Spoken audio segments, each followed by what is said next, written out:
বাঘটা বেরিয়েই আমার হাতে কামড় দেয়, আর আমি হাত টেনে নিয়েই পালাতে শুরু করি। কিছু দূরে এসে দেখলাম আমার হাতটা নেই, আর রামুর মাথাহীন দেহটা আমার পিছু পিছু কিছু দূর দৌড়ে এসে মাটিতে পড়ে গেল। আমি কোনো উপায় না দেখে নদীতে ঝাঁপ দিই। কিছুক্ষণ পরে সেখান থেকে যাচ্ছিল এক ফরেস্টারের বোট। তারাই আমার ঝড়খালি ঘাট পর্যন্ত পৌঁছে দেয়। সর্বনাশ! এ কি অবস্থা তোর? তোকে দেখে তো আমার রক্ত ঠান্ডা হয়ে যাচ্ছে। কিন্তু বাসু, তুই শেষবার হারানকে কোথায় দেখেছিলি? আমার এইটুকুই মনে আছে, আমি যখন শেষবার ওদের দিকে তাকিয়েছিলাম তখন হারান বলছিল, আমাকে ছেড়ে যেও না বাসুদা, আমাকে ছেড়ে যেও না। কিন্তু আমি কি করব বলো? আমি ওখানে থাকলে আমিও তো বেঁচে থাকতাম না। কিন্তু তোমরা আর দেরি করো না, হারান মনে হয় এখনো ওই গাছেই বসে আছে। তোমরা যত শিগগির পারো হারানকে ওই গাছ থেকে উদ্ধার করো, ও হয়তো এখনো বেঁচে আছে। বেশি দেরি করলে হয়তো ভয়ে অজ্ঞান হয়ে ও গাছ থেকে নিচে পড়ে যাবে, তখন আর সময় থাকবে না। কিন্তু তুই এইভাবে বেশিক্ষণ থাকিস না, তাহলে তোর কাছেও আর সময় থাকবে না। এই পলাশ, তুই ওকে এক্ষুনি গোসবা হসপিটালে নিয়ে চল। চল বাসু চল, এখানে আর বেশিক্ষণ এভাবে থাকিস না। তোকে এক্ষুনি ডাক্তারের কাছে যেতে হবে, না হলে তোকে আর বাঁচানো যাবে না। চল চল।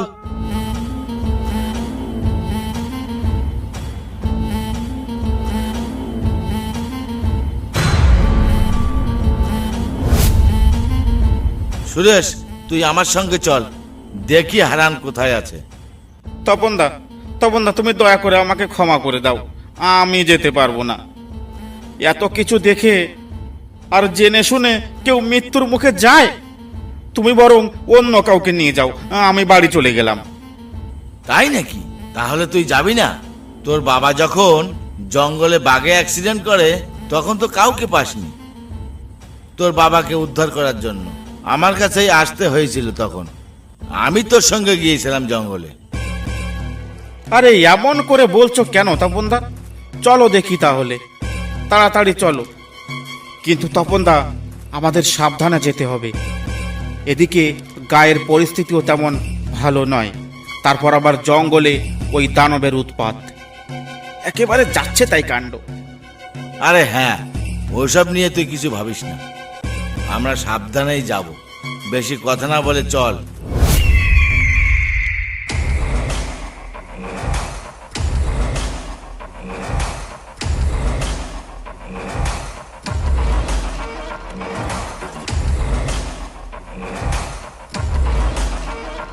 তপনদা, জঙ্গলে তো ঢুকে পড়লাম, এবার এবার হারানকে একটু ডেকে দেখবো নাকি? আশেপাশে থাকলে ও আমাদের ডাক শুনতে পাবে। হ্যাঁ তাই তো, ওইভাবে ষাঁড়ের মতন চেঁচালে ওই সবুজ বাঘটাও তোর কথা শুনতে পাবে। তারপর তোর সামনে এসে বলবে, কেমন আছিস সুরেশ?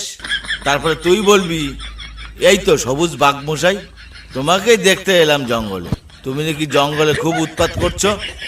ধুর তপনদা, এই জঙ্গলে মৃত্যুর মুখে এসেও তোমার মশ করা গেল না। আর একটু সামনে এগিয়ে চল, তারপর দেখছি কি করা যায়। কিন্তু পা টিপে টিপে চলবি, কোনো আওয়াজ করবি না।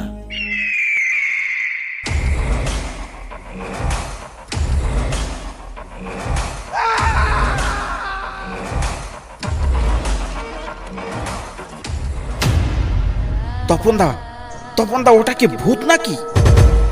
চুপ চুপ চুপ, কথা বলিস না। এটা কোনো ভূত নয়, এটা রামুর মাথা কাটা দেহ। তপনদা, তার মানে হারানো আশেপাশে কোনো গাছে বসে আছে। একটু ডেকে দেখবো নাকি তপনদা? দাঁড়া, আগে থেকে ডাকিস না, একটু উপর দিকে চেয়ে দেখ। কোনো গাছে হারানকে দেখা যায় কিনা।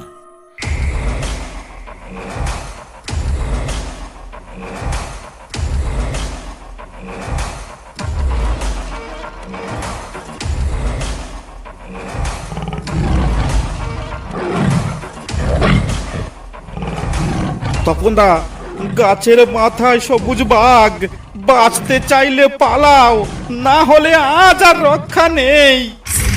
ওরে বাবারে, এ তো সবুজ বাঘ।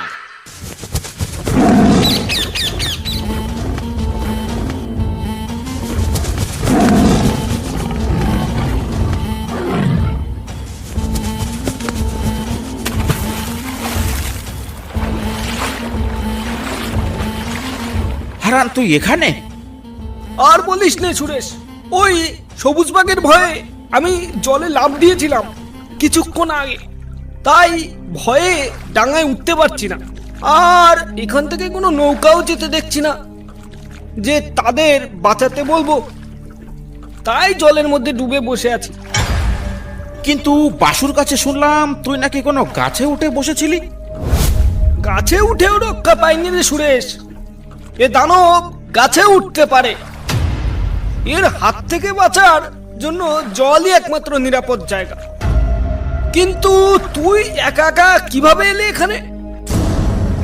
আমি একা আসিনি রে হারান, আমাকে তোর বাবা জোর করে নিয়ে এসেছে। বাবা জোর করে নিয়ে এসেছে মানে? বাবা এখন কোথায়? তোর বাবা আর নেই রে, তোকে খুঁজতে খুঁজতে এখানে আসা মাত্র ওই গাছ থেকে ঝাঁপিয়ে পড়েছে তোর বাবার উপরে সেই সবুজ বাঘটা। সে কি কথা? আমি এক্ষুনি যাচ্ছি বাবাকে আনতে।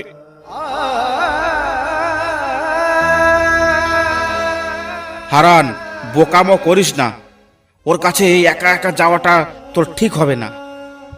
ওর কাছে একা একা যাওয়াটা কিন্তু আত্মহত্যার সমান।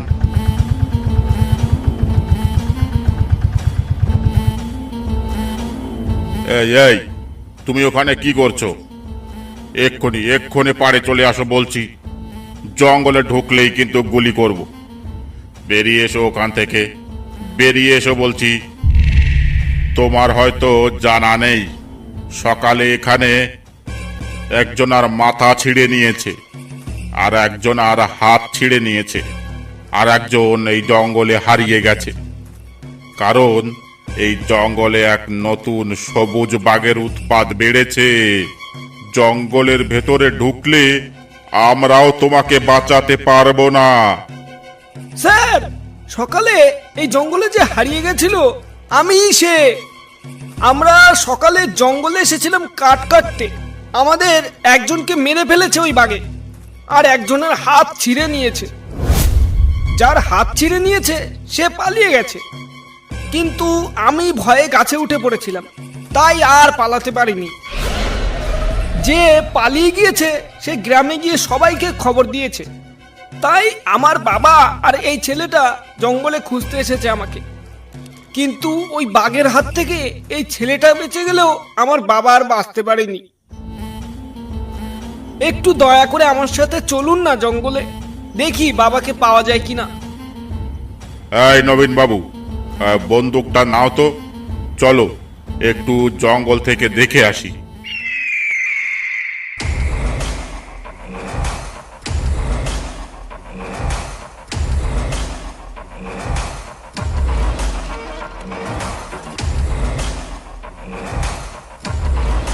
নবীন বাবু, আগে দুটো ফাঁকা গুলি ছোড়ো তো।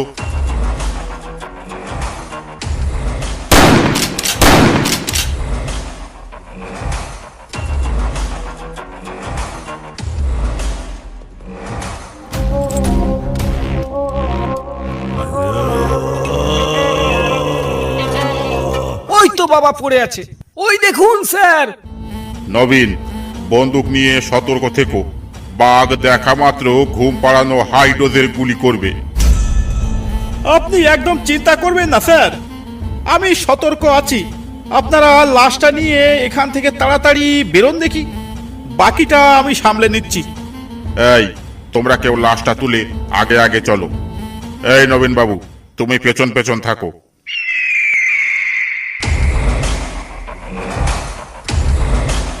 ওই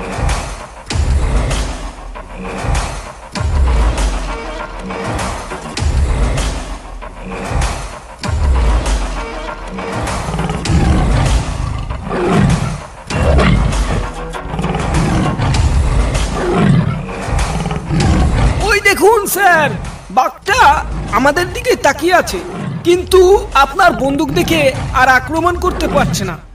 ওরা বন্দুকের গুলির আওয়াজ শুনলে খুব ভয় পেয়ে যায়, তাই আমাদের উপর আক্রমণ করেনি।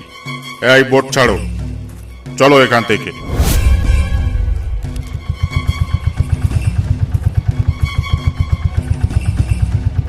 অসংখ্য ধন্যবাদ ভিডিওটা দেখার জন্য।